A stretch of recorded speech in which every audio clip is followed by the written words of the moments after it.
لقنوا موتاكم لا إله إلا الله رواه مسلم. الحمد لله رب العالمين والصلاة والسلام على رسوله الأمين وعلى آله وصحابه أجمعين، أما بعد. عن أبي سعيد الخدري رضي الله تعالى عنه قال قال رسول الله صلى الله عليه وسلم لقنوا موتاكم لا الہ الا اللہ رواہ مسلم. محترم بھائیو بزرگوں، کل کے درس میں ہم نے اپنے مرنے والوں کو لا الہ الا اللہ کی تلقین کرنے کے متعلق کچھ باتیں سماعت فرمائی تھی. آج کے درس میں ہم انشاءاللہ العزیز اسی متعلق سے کچھ باتیں آپ کے سامنے بیان کریں گے کتاب و سنت کی روشنی میں. سب سے پہلی چیز یہ ہے کہ اگر ہمارا کوئی مسلمان بھائی مر جائے تو سنت کا طریقہ یہ ہے کہ ہم اس کے چہرے کو ڈھانک دیں. چہرے کا ڈھانکنا، چادر سے اس کے جسم پر اس کے چہرے کو ڈھانکنا، یہ اللہ کے رسول کی سنت مبارکہ رہی ہے. جب اللہ کے رسول کا انتقال ہو گیا صلی اللہ علیہ وسلم کا، تو صحابہ کرام نے، حضرت عائشہ فرماتی رضی اللہ تعالیٰ عنہا نے، کہ اللہ کے رسول کو ایک دھاری دار چادر کے ذریعے سے ڈھانک دیا گیا. اور اسی طرح سے میت کو، مردے کو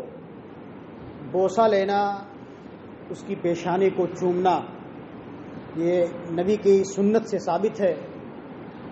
جب حضرت عثمان بن مظعون رضی اللہ تعالیٰ عنہ کا انتقال ہو گیا تو اللہ کے رسول صلی اللہ علیہ وسلم ان کے گھر تشریف لے گئے اور ان کے چہرے سے چادر کو ہٹایا اور ان کے پیشانی کا بوسہ دیا. اسی طرح سے جب اللہ کے رسول صلی اللہ علیہ وسلم کا خود انتقال ہو گیا تو حضرت ابو بکر صدیق رضی اللہ تعالیٰ عنہ، حضرت عائشہ اس حدیث کی راویہ ہیں، وہ فرماتی ہیں کہ حضرت ابو بکر صدیق رضی اللہ تعالیٰ عنہ آپ کے حجرے مبارکہ میں داخل ہوئے جب صحابہ کرام کے درمیان اختلاف ہو گیا، انتشار ہو گیا. حضرت عمر فاروق رضی اللہ تعالیٰ عنہ ننگی تلوار لے کر کے ٹہل رہے ہیں، مسجد نبوی کے اندر دوڑ رہے ہیں اور یہ اعلان کر رہے ہیں کہ اگر کوئی انسان کہے گا کہ محمد کا انتقال ہو گیا ہے صلی اللہ علیہ وسلم کا، تو میں اس کی گردن مار دوں گا.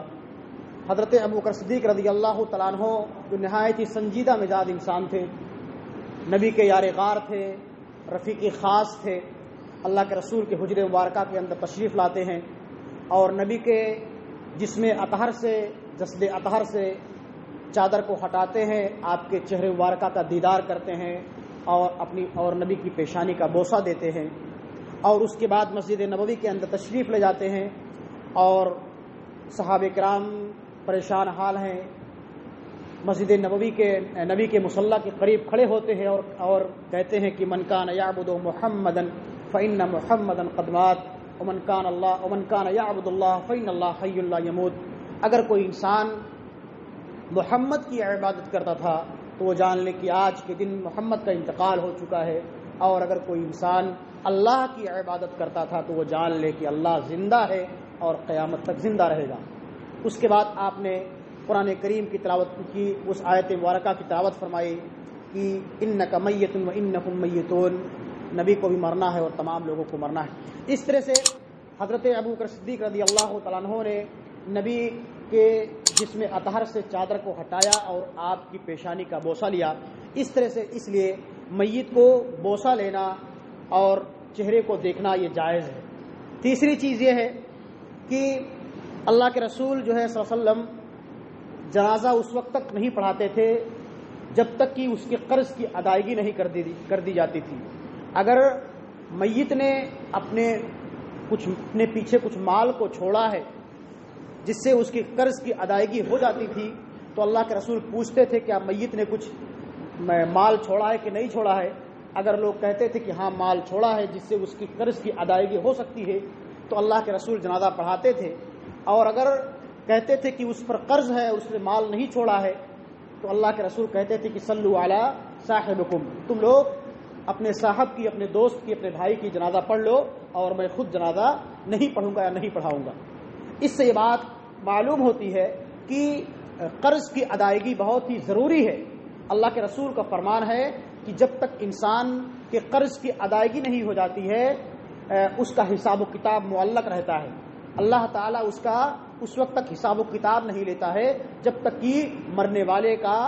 قرض کی ادائیگی نہیں ہو جاتی ہے۔ اپنے پیچھے اگر اس نے مال چھوڑا ہے، اس کے ورثہ جو ہے یا اس کا کوئی ذمہ لیتا ہے، ایسا کوئی معتبر آدمی جو اس کے مال کی تقسیم کا ذمہ لیتا ہے، قرض کی ادائیگی کا ذمہ لیتا ہے، تو اللہ کے رسول نماز جنازہ پڑھا دیا کرتے تھے۔ اللہ کے رسول جو ہے جب فتوحات کا زمانہ شروع ہو گیا، مال غنیمت قائم ہو گئی، تو اللہ کے رسول اگر کسی صحابی پر، کسی انسان پر قرض رہتا تھا تو کہتے تھے کہ میں اس کا ذمہ لیتا ہوں اور میں اس کے قرض کی ادائیگی کر دوں گا،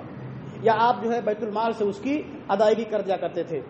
تو یہاں یہ بات ثابت ہوتی ہے کہ جب تک انسان کی قرض کی ادائیگی نہیں ہو جاتی ہے اور انسان اپنے معاملات میں صاف شفاف نہیں ہو جاتا ہے اور لوگوں کے قرض کے یا حقوق العباد کی ادائیگی نہیں کر دی جاتی ہے، خاص طور پر قرض کی، اس وقت تک اللہ کے رسول کی پیاری حدیث کی روشنی میں انسان کا حساب و کتاب معلق رہتا ہے۔ اس لیے ہم کو اور آپ کو چاہیے کہ ہم اس دنیا کے اندر اگر کسی کا مال لیے ہوئے ہیں قرض کے طور پر یا کسی بھی حساب سے، تو ہم اس دنیا کے اندر اس کا حساب چکتا کر دیں، یا اپنے ورثہ کو، اپنے بال بچوں کو اس کی وصیت کر دیں، یا لکھ کر کے بتا دیں یا سمجھا دیں کہ فلاں فلاں کا اتنا اتنا حساب باقی ہے، اگر میری زندگی ہے تو میں اس کو حساب دے دوں گا، نہیں تو میرے مرنے کے بعد میرے مال میں سے میرے حساب و کتاب کی چکتائی کر دینا۔ یہ کتاب و سنت کا طریقہ ہے، ورنہ اللہ رب العالمین ہمارے حساب و کتاب کو معلق رکھے گا اللہ کے رسول کی پیاری حدیث کی روشنی میں۔ اور امام کو چاہیے، جیسے اللہ کے رسول جو نبی تھے اور نبی جو ہے لوگوں کے جنازہ کو نہیں پڑھایا کرتے تھے، اسی طرح امام وقت کو چاہیے کہ لوگوں کو سبق سکھلانے کے لیے، سماج کی اصلاح کے لیے ایسے لوگوں کے جنازے میں شریک نہ ہو یا ایسے لوگوں کے جنازے کو نہ پڑھائے جو لوگوں کے قرض کی ادائیگی سے دور بھاگتا ہو۔ اس لیے ہم کو اور آپ کو چاہیے کہ ہم کتاب اللہ اور سنت رسول کے ان تمام فرامین و فرمودات پر عمل کریں، خاص طور پر اپنے مردوں کو لا الہ الا اللہ پڑھنے کی تلقین کریں، اور ان کے جو ہے گھروں پر جا کر کے ان کی مزاج پرسی کریں، اور اپنے بھائیوں کو جو ہے کتاب و سنت کی تعلیمات سے روشناس کرائیں، اور ان کے چہروں کو مرنے کے بعد ڈھانپ دیا کریں، اور ان کا بوسہ لینا بھی جائز ہے۔ اور خاص طور پر قرض کی ادائیگی جس کا معاملہ حقوق العباد کا معاملہ ہے، اس کی ادائیگی ہر انسان پر لازم اور ضروری ہے۔ اللہ رب العالمین سے دعا ہے کہ مولا کریم ہمیں اپنے تمام معاملات میں صاف شفاف رہنے کی توفیق عطا فرما۔